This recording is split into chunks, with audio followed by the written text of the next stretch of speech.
Ningún otro presidente podía siquiera, no quería, pero si hubiera querido, no podía siquiera tomar decisiones porque no venían aprobadas por sus financistas. Mientras que nosotros solo le rendimos cuentas a los salvadoreños. Por eso hemos podido tomar las decisiones que había que tomar. No rendimos cuentas a la comunidad internacional. No nos doblegamos ni ante los países que nos quieren decir cómo debemos resolver nuestros problemas, cuando ellos ni siquiera pueden resolver los de ellos. En El Salvador hicimos lo que ningún país de Latinoamérica pudo hacer, ni siquiera algunas potencias del continente. Cambiamos el viejo sistema político y le arrebatamos a los delincuentes el control del Estado. Pero quizá a 4 años de gobierno, nuestro principal logro no sea la seguridad, sino haber alcanzado realmente la capacidad de reinventarnos. Desde el principio tuvimos el liderazgo, la visión, la valentía, la determinación, pero nos hacían falta las condiciones. Las fuimos consiguiendo poco a poco. Al inicio con la presidencia, luego gobernamos a pesar de los obstáculos y finalmente con el triunfo de esta asamblea. Que con eso se logró además no solo la gobernabilidad, sino también la depuración del sistema judicial y del Ministerio Público. Sin esas cosas hubiera sido imposible luchar la guerra contra las pandillas.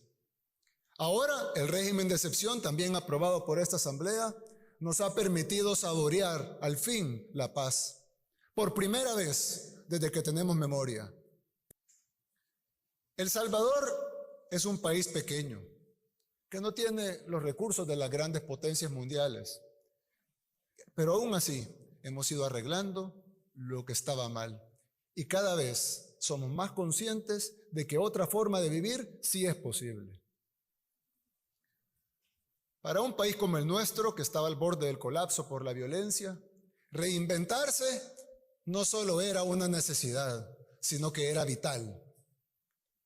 Hoy, 4 años después, podemos decirlo sin que suene exagerado. Ya no somos los mismos. Al fin, los salvadoreños ya pueden pensar en otra cosa que no sea evitar que los maten. Ya podemos aspirar a más.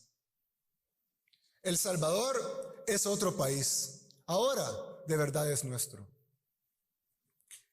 Ahora los comerciantes pueden pensar en cómo vender más, cómo mejorar sus servicios, cómo abrir nuevas sucursales. Ya no están pensando en cómo pagar la extorsión a fin de mes o que los maten por no pagarla. Los jóvenes pueden pensar en un futuro diferente, en lugar de ser únicamente reclutados o asesinados por las pandillas. La gente está pensando a dónde ir o qué más hacer el fin de semana. Ya no tienen miedo de estar afuera todo el día o regresar tarde a su casa. Lo que antes era privilegio de unos pocos, ahora es lo cotidiano para todos. Ahora lo cotidiano empieza a hacer que los niños jueguen en cualquier parte, que los vecinos se crucen en cualquier calle, sin importar la hora, que en las colonias los desconocidos dejen de ser una amenaza, que las familias ya no estén separadas por fronteras imaginarias, que los espacios públicos sean de verdad públicos. Gracias a mi esposa Gabriela, que las madres embarazadas vayan a sesiones de educación prenatal, cerca de su comunidad, que los niños vengan al mundo con amor y que los padres puedan también vivir ese momento. Ahora lo cotidiano empieza a hacer que la gente vaya al centro histórico en la noche, conciertos todas las semanas, que los hoteles y los hostales estén llenos, que las familias salgan y regresen a sus casas a la hora que quieran, que los padres lleven a los hijos a sus cubos y a las bebetecas, que seamos anfitriones de mundiales de surf, que seamos sede de los Juegos Centroamericanos y del Caribe y de Miss Universo.